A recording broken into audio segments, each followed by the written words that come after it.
Bismillahirrahmanirrahim. İnne fetahna leke fethan mubina. ليغفر لك الله ما تقدم من ذنبك وما تأخر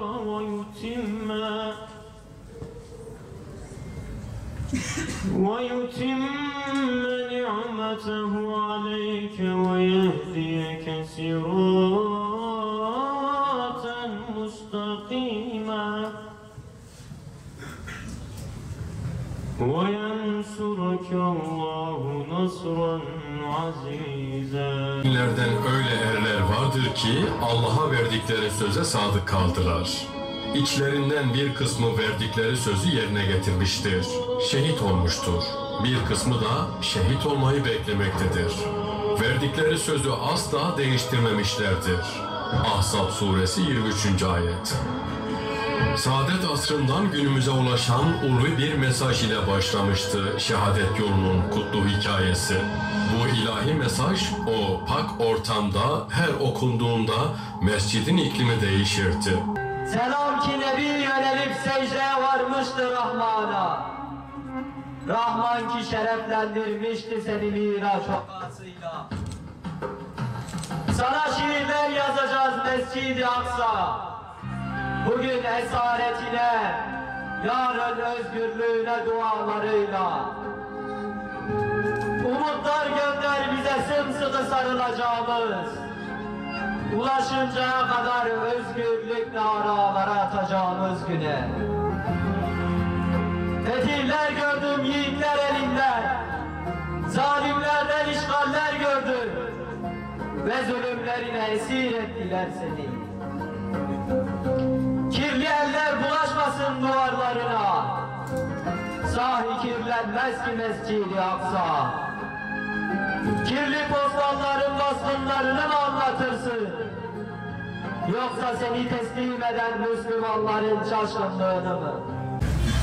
Ne bir tufan ne zelzele kimdir meskenleri yıkan? Zincirlenmiş yoksa kalem yok mudur bu zulmü yazan?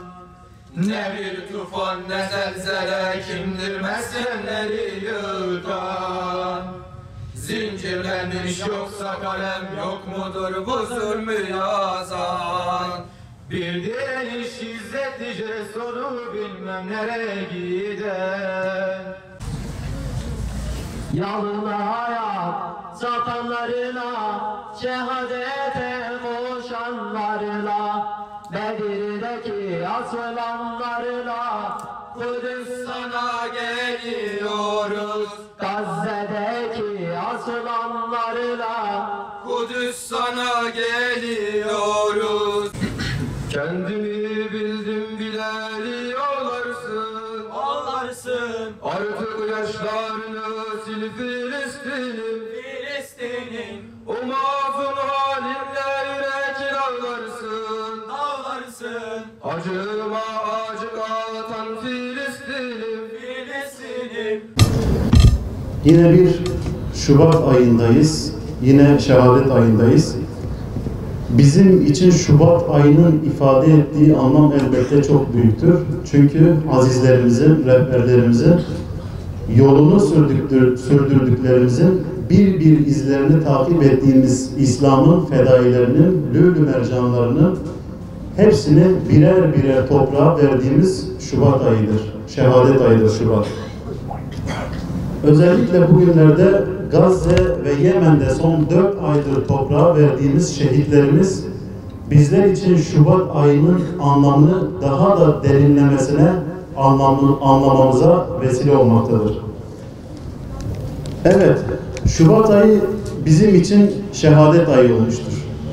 Peki gençler, nedir şehadet? Neden Şubat ayını biz şehadet ayı olarak ilan ettik? Her yıl Şubat ayını neden bu tür programlarla icra ediyoruz? Kur'an'ı tabirle bakarsanız Allah yolunda öldürülenler ve ölenler ve Allah'a vermiş olduğu ahde sadık kalanlar, sözünü tutanlar şehitler olarak nitelendirilmişlerdir. Şehadet denilince aklımıza şehitlerin sadece fedakarlıkları gelmez.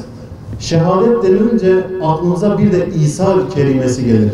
Yani nefsini başkalarına tercih etmek. Yani binlerce meyve olsun diye toprağa tohum olmak.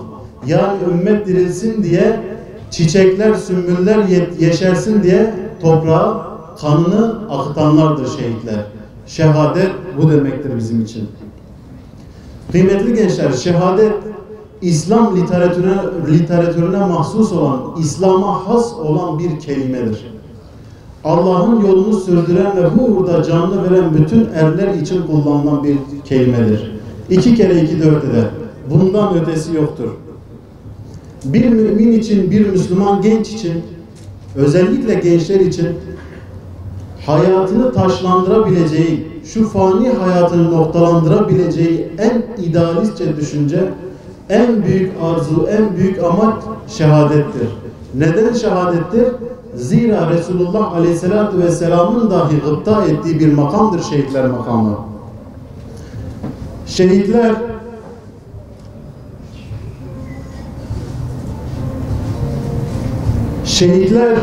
öyle hayatlar sürmüşlerdi ki kıymetli gençler, öylesine yaşamışlardı ki onların sürmüş olduğu hayatlarında ne dünyanın endişesi, ne istikbalin endişesi, ne makamın endişesi, ne geleceğin endişesi, hiçbir şey onları yolundan etmemişlerdir. Onlar şu ayet-i kerimenin muhatabı olarak hayatlarına bakmışlardır.